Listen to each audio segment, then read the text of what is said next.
नमस्कार, जन उत्तराखंड बुलेटिन की शुरुआत करेंगे, लेकिन उससे पहले एक नजर हेडलाइंस पर।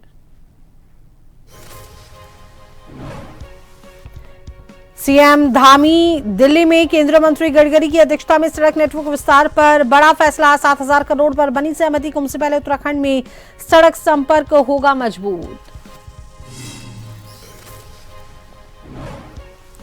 4 जुलाई से फिर जन जन की सरकार अभियान। 15 दिन लगेंगे समाधान शिविर। अधिकारी पहुंचेंगे लोगों के द्वार।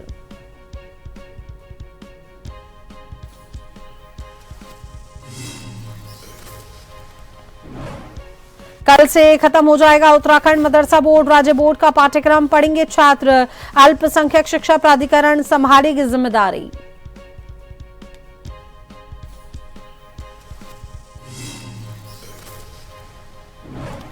अल्मोड़ा में सड़क हादसा। आलमगढ़ा की गहरी खाई में गिरी कार। 4 लोगों की मौत, 2 लोग गंभीर रूप से घायल। बचाव दल ने किया रेस्क्यू।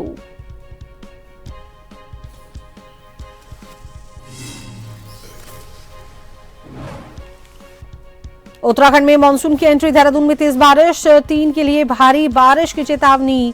3 जिलों के लिए भारी बारिश की चेतावनी। कल से तेज होगा दौर।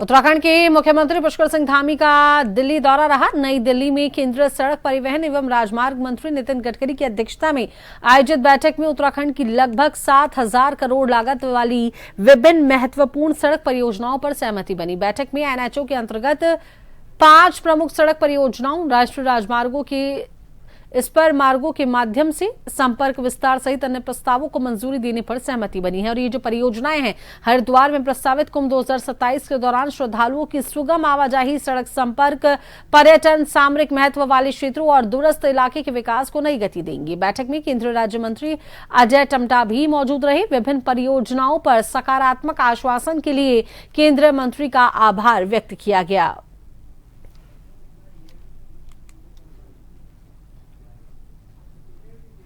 लगभग 7,000 करोड़ रुपए की विभिन्न परियोजनाओं की आज माननीय मंत्री जी नितिन गडकरी जी, हमारे माननीय राज्य मंत्री सड़क परिवहन आदरणीय अजय टम्टा जी की उपस्थिति में भारत सरकार ने 7,000 करोड़ से अधिक की परियोजनाओं को स्वीकृति दी है। मैं सबसे पहले माननीय नितिन गडकरी जी, माननीय अजय टम्टा जी और हमारे देश के यशस्वी प्रधानमंत्री आदरणीय नरेंद्र मोदी जी का धन्यवाद करता हूं कि आज बहुत सारे प्रोजेक्ट राज्य के अंदर चल रहे हैं जो राज्य की कनेक्टिविटी को बेहतर बना रहे हैं। अभी पिछले दिनों ही जो है देहरादून, हरिद्वार और दिल्ली को जोड़ने वाला जो एक्सप्रेस वे है उसका शुभारंभ हो गया। उसके शुभारंभ होने के बाद दिल्ली और देहरादून की दूरी मात्र 2.5 घंटे में तय हो रही है। बड़ा फुटफॉल बढ़ा है, लोगों के लिए आवागमन बड़ा आसान हुआ है। मैं उसके लिए भी भारत सरकार का, प्रधानमंत्री जी का, सड़क परिवहन मंत्री जी का, राज्य मंत्री जी का, सबका धन्यवाद करता हूं। इसके साथ साथ 4 धाम ऑल वेदर रोडें भी तेजी से चल रही हैं, तेजी से उनका काम चल रहा है।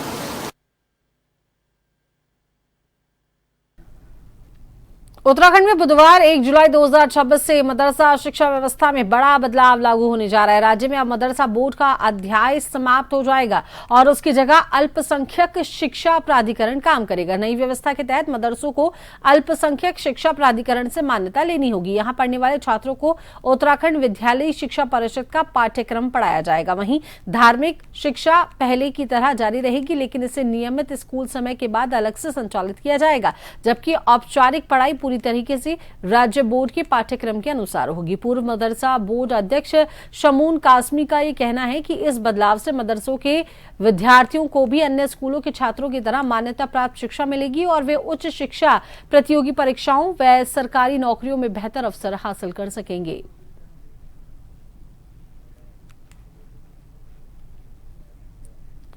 उत्तराखंड सरकार 4 जुलाई से एक बार फिर जन जन की सरकार जन जन के द्वार अभियान शुरू करने जा रही है। मुख्यमंत्री पुष्कर सिंह धामी के निर्देश पर 15 दिनों तक चलने वाले इस विशेष अभियान के तहत जिला, ब्लॉक और तहसील स्तर पर शिविर लगाए जाएंगे। इन शिविरों में विभिन्न विभागों के अधिकारी मौके पर ही लोगों की शिकायतें सुनकर उनका निस्तारण करेंगे और सरकारी योजनाओं का लाभ भी उपलब्ध कराएंगे। मुख्यमंत्री पुष्कर सिंह धामी ने कहा कि सरकार का उद्देश्य लोगों को छोटी छोटी समस्याओं के समाधान के लिए सरकारी कार्यालयों के लिए चक्कर लगाने से बचाना है और इसी सोच के तहत जो अधिकारी हैं, कर्मचारी हैं, स्वयं लोगों के बीच पहुंचकर उनकी शिकायतों का निस्तारण करेंगे। मुख्यमंत्री के कार्यकाल के 5 वर्ष पूरे होने के अवसर पर सेवा पखवाड़ा के तहत 4 जुलाई से यह अभियान दोबारा शुरू किया जा रहा है।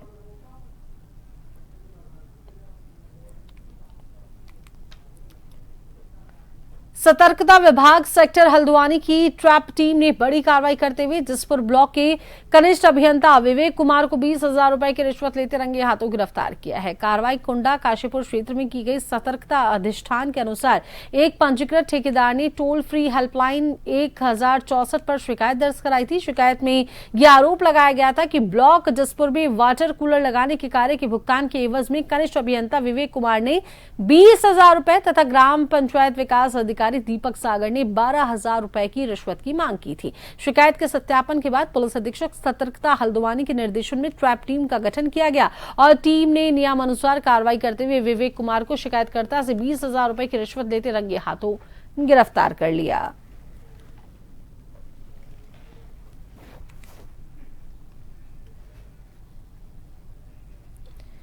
रामनगर कोतवाली पुलिस और एसओजी की संयुक्त टीम ने लूट के मामले में करीब 2.5 माह से फरार चल रहे 10,000 रुपए के इनामी आरोपी साहिल को दिल्ली से गिरफ्तार कर लिया है। आरोपी को न्यायालय में पेश करने की कार्रवाई की गई है। कोतवाल सुशील कुमार ने बताया कि 14 अप्रैल को ग्राम तुमाड़िया डाम निवासी सुरजीत सिंह स्कूटी से हाथीडगर से अपने घर लौट रहे थे। रास्ते में 4 बदमाशों ने उन्हें घेर कर 10,000 रुपए नगद और मोबाइल फोन लूट लिया।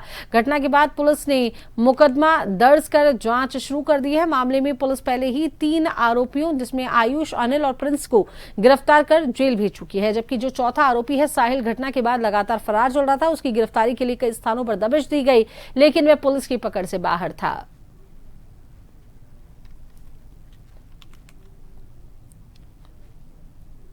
किच्छा शुगर मिल परिसर सुबह एक युवक का शव झाड़ियों में मिलने से इस क्षेत्र में सनसनी फैल गई। सूचना मिलते ही पुलिस और फॉरेंसिक की टीम है मौके पर पहुंची, घटनास्थल का निरीक्षण किया, आवश्यक साक्ष्य जुटाए। पुलिस ने शव को कब्जे में लेकर पोस्टमार्टम के लिए भेज दिया है और जो मृतक की पहचान है वो भुवन देशवाल निवासी पुराण जनपद बागेश्वर के रूप में हुई है और ये बताया जा रहा है कि वह पिछले करीब 1.5 वर्ष से किच्छा निवासी कमलेश के साथ रह रहा था और नशे का आदी था। पुलिस ने मृतक के परिजनों को सूचना देकर पहचान की पुष्टि कराई है। प्रारंभिक जांच में अत्यधिक शराब सेवन से मौत की आशंका जताई जा रही है।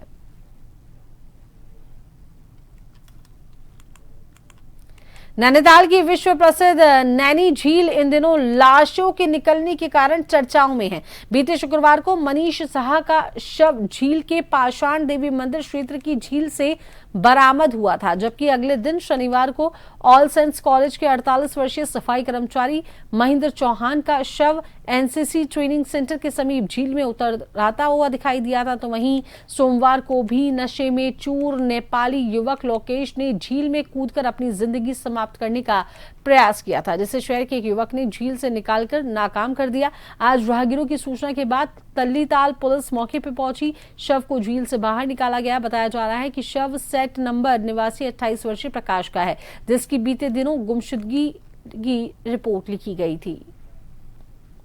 ये हमें चीता 3 राजकुमार कंबोज को सूचना मिली कि पाषाण देवी के पास कोई डेड बॉडी ताल के किनारे जो है ताल में किनारे पे तैर रही है। इस सूचना पर तत्काल गोताखोर सुरेश बहादुर ताफा और चीता 3 राजकुमार कंबोज के साथ मौके पर पहुंचकर तत्काल बॉडी को ताल से किनारे लाकर ऊपर लेके आए हैं और जो है इसकी पहचान की जा रही है और जो इसके पास से बैग बरामद हुआ है उसमें तलाशी लेकर देख रहे हैं कोई आईडी तो नहीं है और कंट्रोल रूम के माध्यम से सीक्यू करवाया गया है कि आसपास के नियत थानों में यदि कोई मिसिंग की सूचना हो तो उनसे जो है इस बॉडी के बारे में पता किया जाए और तत्काल जो है सबको निकालकर बीडी पांडे चिकित्सालय भिजवाया जाए। रुड़की के झबरेड़ा क्षेत्र में ग्रीनफील्ड बाईपास पर सर्विस रोड की मांग को लेकर ग्रामीणों का आक्रोश जो है सड़क पर उतर गया। झबरेड़ा विधायक वीरेंद्र जाती के नेतृत्व में दर्जनों ग्रामीणों ने निर्माण स्थल पर धरना देकर निर्माण कार्य में लगे ट्रकों को रोक दिया। ग्रामीणों का यह कहना है कि नेशनल हाईवे प्राधिकरण ने सर्विस रोड बनाने का दावा किया था, लेकिन बाईपास निर्माण अंतिम चरण में पहुंचने के बावजूद अब तक ये वादा पूरा नहीं किया गया है। प्रदर्शन के बाद मौके पर पहुंचे हाईवे निर्माण कंपनी के प्रोजेक्ट मैनेजर के सिंह ने विधायक वीरेंद्र जाती और ग्रामीणों से वार्ता की और 2 दिनों के भीतर सर्विस रोड निर्माण की प्रक्रिया पूरा कराने का आश्वासन दिया है, जिसके बाद धरना फिलहाल समाप्त कर दिया गया।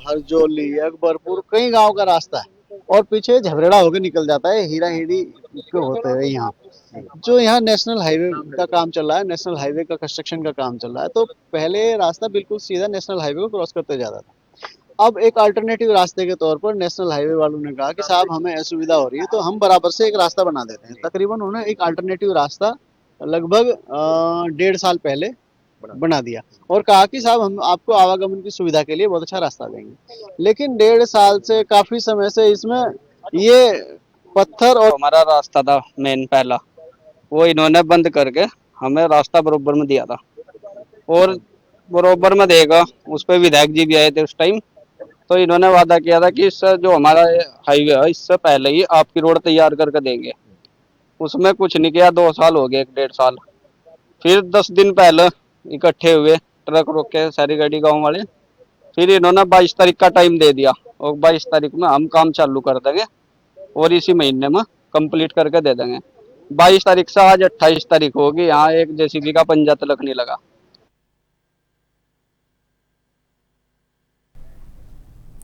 तो चले वक्त तो चला है एक छोटे से ब्रेक का।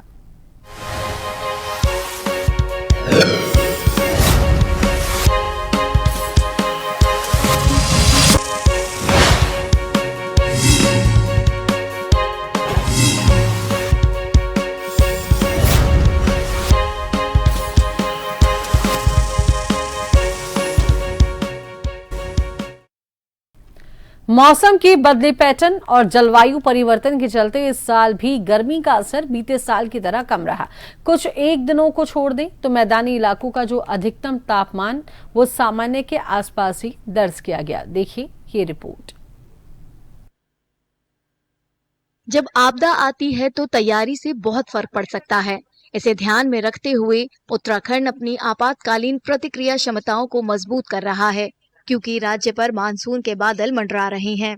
इससे अंदाजा लगाया जा सकता है कि किसी भी आपात स्थिति में तेजी से और प्रभावी ढंग से निपटने के लिए कितनी पुख्ता तैयारी की जा रही है।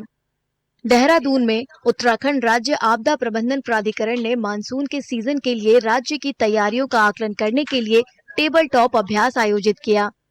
राज्य आपदा प्रतिक्रिया बल, राष्ट्रीय आपदा प्रतिक्रिया बल और अग्निशमन सेवाओं की टीमों ने इसमें हिस्सा लिया। इस अभ्यास में प्रतिक्रिया योजनाओं की समीक्षा करने के साथ साथ समन्वय को बेहतर बनाया गया और परिचालन अंतराल की पहचान की गई। हम लोग आज टेबल टॉक एक्सरसाइज कर रहे हैं। 2 तारीख को मेन मॉक ड्रिल होनी है। माननीय मुख्यमंत्री जी के निर्देशों पर यह मॉक ड्रिल आयोजित की जा रही है। इस मॉक ड्रिल के माध्यम से हम जनपदों की, विभागों की तैयारियों की समीक्षा करने जा रहे हैं और यह देख रहे हैं कि उनके कार्यों में कहाँ पे कमी रह गई है। जो कमी रह जाएगी उस कमी को पूरा करने के लिए हम लोग प्रयास करेंगे। कैसे कमी को दूर करना है उसके लिए कोशिश करेंगे। आज के मॉक ड्रिल में हम लोग ये भी कोशिश किया है हम लोगों ने कि हम मॉक ड्रिल ऐसे स्थान पे करें जहां आमतौर पे मॉक ड्रिल नहीं करते थे। इसके साथ साथ हम लोग जो हमारे सर्च रेस्क्यू के उपकरण है उसकी प्रदर्शनी भी लगाए हैं। इस अभ्यास में आधुनिक खोज और बचाव उपकरणों की प्रदर्शनी भी शामिल रही। इसमें ऐसे उपकरणों की झलक दिखाई गई जो असल जिंदगी में आपदा के समय राहत कार्यों में अहम भूमिका निभाते हैं। बचाव दलों ने ये भी दिखाया कि आपातकालीन स्थितियों में इन आधुनिक प्रणालियों का इस्तेमाल कैसे किया जाता है। जो भी यहाँ पे आपको इक्विपमेंट दिख रहे हैं, ये सारे वो इक्विपमेंट हैं जो हम डिजास्टर के दौरान फील्ड में यूज करते हैं। हाँ, ये पहले जो यहाँ पे इक्विपमेंट एक थर्मल इमेजिंग कैमरा रखा है। इसकी सहायता से हम किसी विक्टिम को लोकेट कर सकते हैं। साथ में विक्टिम लोकेटिंग कैमरा है। अगर डिजास्टर के दौरान कोई बिल्डिंग कोलैप्स हो जाती है तो इस इक्विपमेंट की सहायता से हम उसके अंदर ट्रैप्ड विक्टिम को आसानी से लोकेट कर सकते हैं। साथ में एक कैमरा है जिसे हम अंडर वाटर भी यूज कर सकते हैं। इसे यूज करने सर रेस्क्यू में सर हमें बहुत हेल्प करते हैं। इक्विपमेंट सारे अच्छे इक्विपमेंट हैं और हम पिछले काफी सालों से इन्हें यूज कर रहे हैं। आज यहाँ फायर सर्विस का क्या नाम है, एक एग्जीबिशन लगी है जिसमें हम अपने उपकरण और मशीनों का एक प्रदर्शन कर रहे हैं, जिनसे हम फायर फाइटिंग और ओब्लिक रेस्क्यू कार्य करते हैं। सबसे पहले है, आप ये देख रहे हैं 15 मीटर का एक हौज है। उसके बाद में फिर ब्रांच है जिनसे हम क्या नाम है आग को कंट्रोल करते हैं, उन पर आग पे पानी डालते हैं। फिर है मल्टीपर्पज ब्रांच जिससे हम फुहार और जेट दोनों बनाते हैं। फिर आपकी रिवॉल्विंग ब्रांच है जो कि चारों तरफ पानी फेंकती है, जैसे किसी आतिशदान में या किसी कुएं में आग लग गई है तो उसमें इसको ठंडा करने के लिए आते हैं। उसके बाद फिर आती है हमारी क्या नाम है कर्टेन ब्रांच। तो कर्टेन ब्रांच का जैसे कोई गैस लीक हो गई है, उसके बीच में आपको एक दीवार या अवरोध बनाना है, तो उस चीज के लिए हम कर्टेन ब्रांच यूज करते हैं, जिसमें पानी का एक पर्दा जैसा बन जाता है, तो वो गैस उसी साइड रहेगी, दूसरी साइड नहीं आएगी। अधिकारियों का कहना है कि 4 धाम यात्रा के मानसून सीजन के दौरान होने की वजह से इमरजेंसी रिस्पांस सिस्टम को मजबूत करना पहले से कहीं ज्यादा जरूरी है। इस टाइम पे जैसे कि आज के दिन हम यहाँ इकट्ठा हुए हैं, जो हमारा मेन जो मकसद था यहाँ इकट्ठे होने का वो ये था कि 4 धाम की प्रिपेयर्डनेस को लेके हम बहुत यहाँ पे इकट्ठा हुए हैं। और यहाँ पे जो इक्विपमेंट लेआउट हैं वो सारे के सारे इक्विपमेंट हमारे जो लेआउट हैं वो एक तो MRT के हैं, माउंटेनियरिंग रेस्क्यू के। सबको पता है कि उत्तराखंड बहुत ही संवेदनशील स्टेट है, उसके हिसाब से हम MRT के इक्विपमेंट लेके रखते हैं। यहाँ पर हमारी एक छोटी टीम का कॉन्सेप्ट भी है जिसमें 8 से 9 लोग और एक अपना इजिली मूवमेंट कर सकें। राज्य सरकार और इमरजेंसी रिस्पांस एजेंसियां तैयारियों के आखिरी चरण में हैं। 2 जुलाई को होने वाली राज्य स्तरीय मॉक ड्रिल से उनकी तैयारियों की परख की जाएगी। उत्तराखंड में मदरसा शिक्षा व्यवस्था को अधिक व्यवस्थित और मुख्यधारा की शिक्षा से जोड़ने की दिशा में सरकार अच्छे कार्य कर रही है। राज्यसभा सांसद नरेश बंसल ने सरकार के फैसले का समर्थन करते हुए इसे शिक्षा सुधार की दिशा में महत्वपूर्ण कदम बताया है। साथ ही उन्होंने ये भी कहा है कि ये कदम अल्पसंख्यक विशेषकर मुस्लिम समाज की शिक्षा व्यवस्था को राज्य की मुख्यधारा की शिक्षा प्रणाली के साथ समन्वय स्थापित करने की दिशा में उठाया गया है। जांच के दौरान ऐसे कई मदरसे सामने आए जहां पर कोई छात्र नहीं था, जबकि कई मदरसों में केवल 5 से 7 बच्चे ही पढ़ रहे हैं।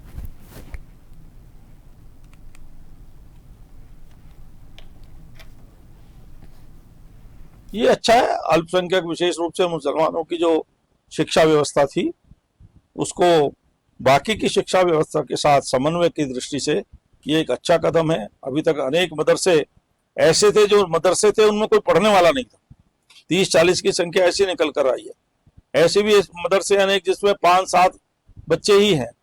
तो इस प्रकार से उसका ठीक प्रकार से रजिस्ट्रेशन हो, वो यहाँ के बोर्ड से जुड़े, यहाँ की व्यवस्था से जुड़े और मुसलमान बच्चों का भी ठीक प्रकार से शैक्षणिक उन्नयन हो, इस दृष्टि से ये व्यवस्था की गई है।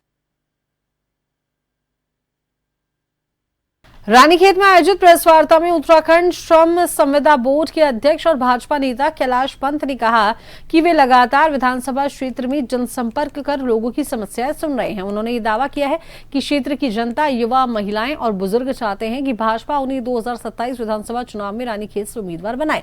कैलाश पंत ने कहा कि यदि पार्टी उन्हें टिकट देती है और जनता का आशीर्वाद मिलता है तो बिजली, पेयजल, शिक्षा और स्वास्थ्य जैसी मूलभूत समस्याओं के समाधान को प्राथमिकता देंगे। उन्होंने गोविंद सिंह मेहरा राजकीय चिकित्सालय को आदर्श अस्पताल के रूप में विकसित करने का भी संकल्प जताया।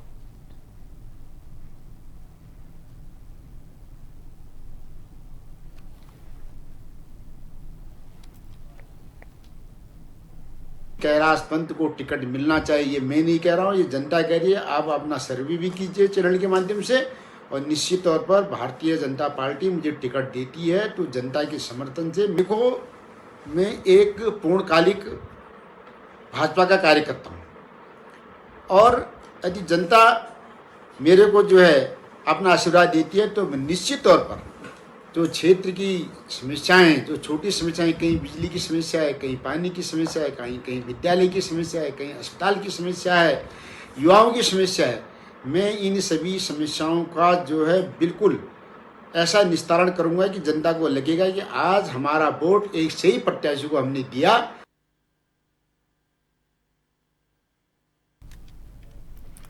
भाजपा के प्रदेश अध्यक्ष महेंद्र प्रसाद भट्ट ने कहा कि पार्टी में योग्य, समर्पित और संगठन के लिए निरंतर कार्य करने वाले कार्यकर्ताओं को ही सर्वोच्च प्राथमिकता दी जाती है। उन्होंने स्पष्ट किया है कि विधानसभा टिकट या किसी भी प्रकार की दावेदारी को लेकर सार्वजनिक मंचों अथवा सोशल मीडिया पर बयानबाजी करना पार्टी की अनुशासन व्यवस्था के अनुरूप नहीं है। यदि किसी कार्यकर्ता की कोई इच्छा, दावेदारी या सुझाव है तो वह उसे संगठन के समक्ष निर्धारित मंच और उचित समय पर रख सकता है। महेंद्र भट्ट ने कहा कि चुनावी महत्वाकांक्षा लोकतांत्रिक व्यवस्था में स्वाभाविक है, लेकिन उसके प्रकटीकरण का एक तय प्रक्रिया और समय होता है।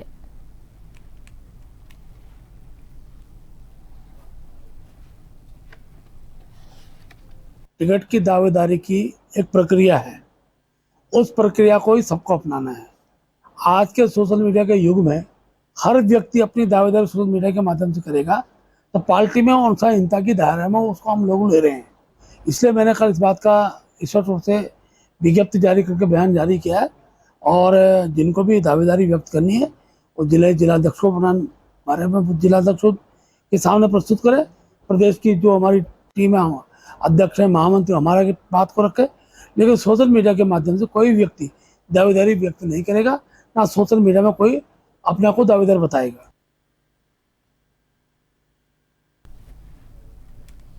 मानसून से पहले गड्ढा मुक्त सड़कों के सरकारी दावों पर कांग्रेस ने सवाल उठाए हैं। प्रदेश प्रवक्ता प्रतिमा सिंह ने कहा कि बदहाल सड़कें और अधूरे विकास कार्य सरकार की विफलता को उजागर करते हैं। उन्होंने आरोप लगाया है कि अंडरग्राउंड बिजली लाइन के नाम पर वर्षों से सड़कें खोदी गई हैं, लेकिन बारिश के दौरान कई क्षेत्रों में अब भी बिजली आपूर्ति बाधित हो रही है। प्रतिमा सिंह ने कहा कि कई क्षतिग्रस्त पुलों का निर्माण भी अधूरा है, जिससे मानसून में लोगों को दिक्कतों का सामना करना पड़ सकता है।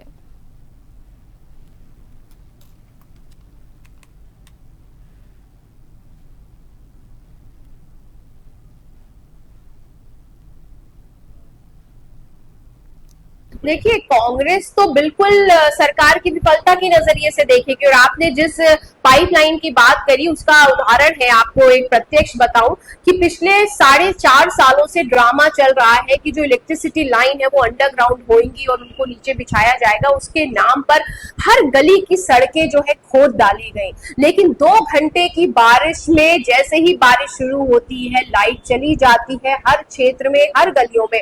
तो कहाँ बिछी है अंडरलाइन जो है पाइप है? ये कुछ नहीं है, सिर्फ भ्रष्टाचार का एक नमूना है। कांग्रेस तो ये कह रही है, अब तो भारतीय जनता पार्टी के खुद के नेता भी स्वीकार कर रहे हैं कि सड़कों की हालत खस्ता हाल है। पिछले आपदा में जो पुल टूटे वो अब तक बनाने के लिए सरकार जो है नहीं बना पाई। उनको टेंडर होने के बाद भी, पैसा होने के बाद भी, गामा जी का वीडियो सबके समक्ष है, मसूरी विधानसभा में, मालदेवता में उन्होंने अपनी सरकार की पोल खोलने की कार्य किया है। तो विपक्ष तो कह रहा है, जनता कह रही है, अब तो अंदर खाने से भी आवाजें आ रही है कि विकास कुछ नहीं हुआ है, सड़कें नहीं बनी है और मॉनसून में जनता को भुगतना पड़ेगा।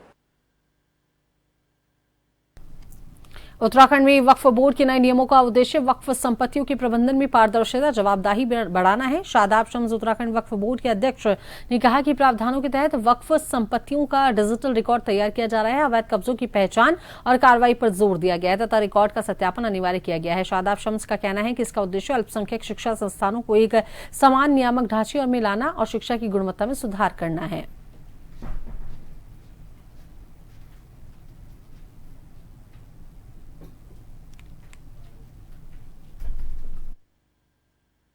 सबसे पहले तो युवा मुख्यमंत्री को बधाई और धन्यवाद कि उन्होंने मदरसा बोर्ड को समाप्त किया। मदरसा बोर्ड मुस्लिम मदरसों के बच्चों के लिए भी नासूर बन गया था। वो डिग्री जिसकी समकक्षता नहीं थी, वो डिग्री जिसकी कोई वैल्यू नहीं थी। क्या कोई माँ बाप ऐसे बच्चों को ऐसे स्कूल में पढ़ाएंगे जिसकी समकक्षता ना हो, और वो 8th कर ले 9th में कहीं एडमिशन ना मिले, 10th कर ले तो 11th में कहीं एडमिशन ना मिले? ये बच्चों की भविष्य के साथ खिलवाड़ था। दूसरा, उत्तराखंड के अंदर बच्चों को, जो मदरसे के बच्चे हैं, उनको कहीं ना कहीं शिक्षा का अभाव था, और ये 1 नेशन 1 एजुकेशन, यानी कि अब हर बच्चे को शिक्षा का अधिकार मिले, उस तरफ बढ़ते हुए युवा मुख्यमंत्री ने मजबूत कदम उठाया है। और मैं ये कहता हूं कि बहुत जिम्मेदारी के साथ अब मुस्लिम बच्चों को भी सब कुछ पढ़ने का अवसर मिलेगा। अब एक तरफ जहां वो हाफिज कुरान बनेंगे, वहां दूसरी तरफ वो उत्तराखंड शिक्षा परिषद, जो माध्यमिक शिक्षा परिषद है, उसके बोर्ड को भी पढ़ेंगे। और वो जब कुरान को पढ़ेंगे, हदीसों को पढ़ेंगे, तो मोहम्मद साहब को, खुदा को जानेंगे, और उनके समझकर उनको ये एहसास होगा कि कितना बड़ा किरदार मोहम्मद साहब का था। लेकिन जब वो उत्तराखंड का NCERT का सिलेबस पढ़ेंगे तो वो वहाँ श्री राम को समझेंगे, श्री कृष्ण को जानेंगे, भगवान बुद्ध, भगवान महावीर को समझेंगे, बाबा नानक देव को जानेंगे और डॉक्टर बाबा साहब भीमराव अंबेडकर को समझते हुए देश के संविधान और लोकतंत्र को समझेंगे। तो अभी के इस बुलेटिन में इतना ही। बने रहिए जन टीवी के साथ।